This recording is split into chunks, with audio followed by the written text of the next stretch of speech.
Hi guys, welcome to auto city garage. ये है desire 2018 model की। इसका एयरबैग फुटेला है, इसको हम नया बदलेंगे। इसका 3 लॉक रहते हैं, 3, एक इधर, दूसरा इधर, तीसरा इधर।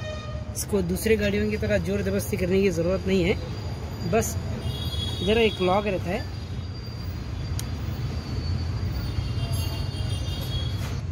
बस इसको ऐसे प्रेस करना है। ये एक साइड का ओपन हो गया, दूसरे साइड का ओपन हो गया, 3 साइड का ओपन हो गया।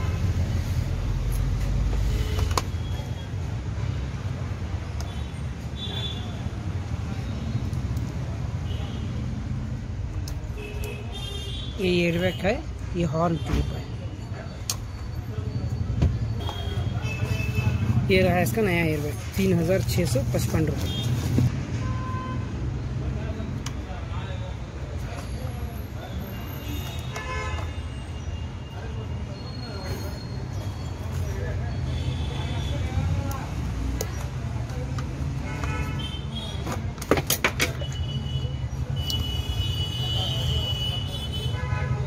ज़्यादा कुछ करने का नहीं रहता इसमें, बस ऐसे डालते ही प्रेस कर देंगे। ज़्यादा कुछ करने की ज़रूरत नहीं रहता इसमें, बस ऐसे डाल के प्रेस करने का। ये होता है अपना काम।